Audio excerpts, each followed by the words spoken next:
आज जो है चैप्टर 2 का जो है ये अभ्यासनी में रिवीजन करेंगे, है ना। तो यहाँ जो है हमने तो नाम बताने वाले संज्ञा कहलाते हैं। मूल संज्ञाओं के अंत में आने वाले स्वरों के आधार पर संज्ञाओं को वर्गों में बांटा जाता है। जैसे अ से अंत होने वाली संज्ञाएं अकारांत कहलाती हैं, जैसे बालक, मित्र, वृक्ष इत्यादि, है ना। लता, आ से अंत होने वाले जैसे लता हो गया सभा। ई से अंत होने वाले मुनि और मति, और ऊ से अंत होने वाले साधु, मधु, और री से अंत होने वाले दात्री और मातृ, और ओ से ओकारांत गो। संज्ञाएं 3 लिंगों में बटी हैं, पुल्लिंग, स्त्रीलिंग और नपुंसक लिंग। प्रत्येक शब्दों में लिंगों के 3 वचनों का प्रयोग होता है। किसी संज्ञा की संख्या के आधार पर मूल शब्द के रूप में परिवर्तन होता है। एक होने पर एक वचन और 2 होने पर द्विवचन और 2 से अधिक होने पर बहुवचन का प्रयोग किया जाता है। अकारांत पुल्लिंग संज्ञा शब्द बालक की प्रथमा विभक्ति के एक वचन, द्विवचन और बहुवचन निम्नलिखित हैं: बालकः, बालकौ, बालिका। अन्य सभी अकारांत पुल्लिंग संज्ञा शब्दों के रूप बालक के समान चलते हैं, हमने जैसा कि पहले बताया था। अब यहाँ पर देखो, ईश्वर, देव, अ से अंत होने वाले हैं। आकाश, स के बाद है ना स, तो ये आसमान हो गया। तारक, मनुष्य, अ से अंत होने वाले सब हैं। सैनिक इत्यादि जितने भी हैं ये अ से अंत होने वाले हैं। अब यहाँ पर हम ये सारों को सारे जो शब्द हैं सब अ से अंत होने वाले हैं, जैसे काका या ज, अश्व इत्यादि। अब हम चित्रों के अनुसार जो है सो क्या करेंगे, निम्नलिखित शब्दों के रिक्त स्थानों को भरें। अब जैसे यहाँ बालक है ना, तो बालक कह दिया हुआ है। 2 ठो है तो बालको हो गया। बहुत सा है तो बालका हो गया। अब यहाँ सुका है देखो, फिर यहाँ 2 ठो है तो सुकौ हो जाएगा, और यहाँ पर सुका हो जाएगा, है ना, बहुवचन में। अब 2 में जो है सूरज है, संस्कृत में लिखें तो सूरज, सूरज, सूर्य। 2 कान, कर्णौ। आसमान, आकाश। अनेक तारे, तारका, बहुवचन में हो गया। पिता, जनका। बहुत सी सारी मछलियाँ, मीना। अब 2 हाथ, हस्तौ। बहुत सारे आदमी, बहुत से आदमी, तो यहाँ पर नरा हो गया, है ना। निम्नलिखित शब्दों के द्विवचन और बहुवचन लिखें। अब यहाँ पर तरुण है,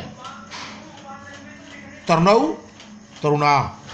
श्वान है तो श्वानौ, श्वाना। पर्वतौ, पर्वता। मंडुकौ, मंडुका। कृषकौ, कृषका। आनी कहने का मतलब एक वचन का दिया हुआ था, द्विवचन और बहुवचन को हमको बनाना है। मूल शब्द एक वचन लिखे, है ना। अब जैसे एक वचन लिखना, मूल शब्द एवं एक वचन। तो मूल शब्द क्या है, पुत्राह के पुत्र, है ना, और बहुवचन है पुत्रा। छात्रो, छात्र हो गया इसका मूल शब्द, ये द्विवचन में हो गया। कपोत, कपोत जो है एक वचन का है। अश्व, तो अश्व हो गया, बहुवचन का है ना। अब जो है कर्णौ, कर्ण द्विवचन का है। आपनिका, आपनिका बहुवचन है, आपनिका, है ना। पितामह एक वचन। बका बहुवचन में ये है, इसको एक वचन करना है, बका। आई बहुवचन हो गया, मूल शब्द बका। अब जो है हम देखें, कहता है 2 सफ़ेद एवं 2 काले रंग के पक्षियों का नाम लिखे। देखो परीक्षा में इसी तरह के प्रश्न पूछे जाएंगे आपको, है ना। इसी टाइप में प्रश्न पूछे जाएंगे, उसको बहुत ही सोच समझ करके हमको बनाना है। तो 5 में दिया है कि 2 जो है 2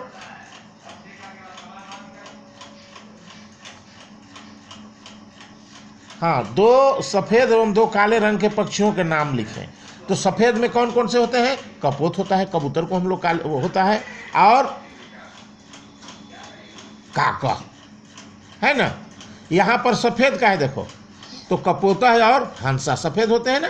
अब यहाँ पर काला को देखो, काका है और कोकिला, ये काले होते हैं।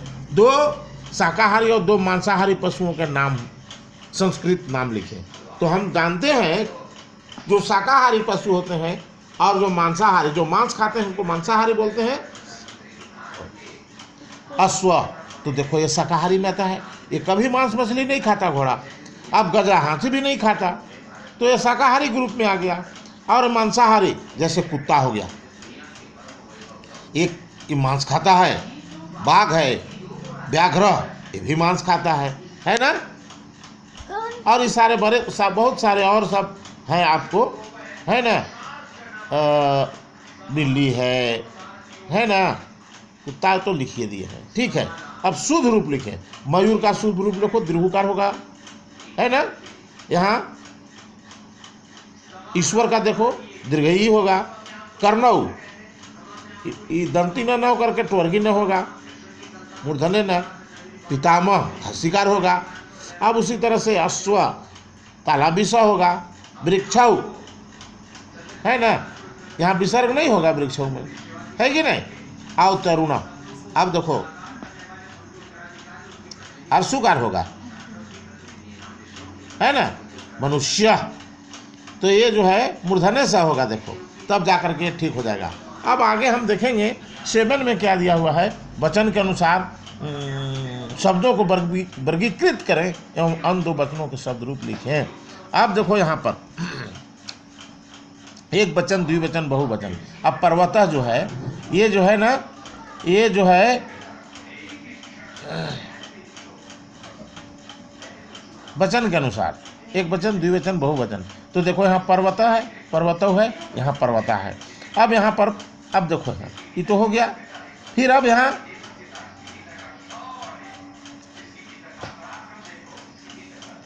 यहाँ पर देखो पुत्र है,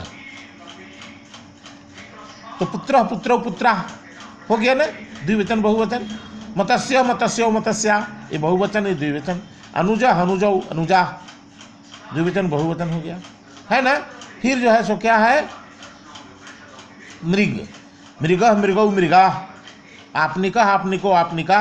अब तो इस तरह से हम इसको वचन के अनुसार शब्दों को वर्गीकृत करें एवं अन्य 2 वचनों के शब्द रूप लिख दिया। अब देखो यहाँ पर वर्ग के अनुसार शब्दों को सजाएं। अब वर्ग अलग अलग श्रेणी में है ना। मनुष्य वर्ग, पशु वर्ग, पक्षी वर्ग। तो अब देखो मनुष्य वर्ग में सैनिक आता है, कृषक आता है, वृद्ध भी आता है कि नहीं आता है। अब देखो पशु वर्ग में सिंह आ गया, अश्व आ गया, गरदहा आ गया, हो गया कि नहीं हो गया। अब देखो फिर यहाँ पर देखो पक्षी वर्ग में क्या आता है, कोकिला, मयूर, कपोता इत्यादि सब जो है। इस तरह से कौन मनुष्य वर्ग का है, कौन पशु वर्ग का है और कौन पक्षी वर्ग का है, हम लोग तो अच्छी तरह से देखते हैं, प्रैक्टिकली देखते हैं सबको, है ना। तो हम यहाँ पर इस चैप्टर को दोहराएंगे, है ना। परीक्षा के दृष्टिकोण से हम इसको क्या करेंगे, दोहरा लेंगे, तब ना परीक्षा में हम लोग लिखेंगे अच्छी तरह से। ठीक है, धन्यवाद।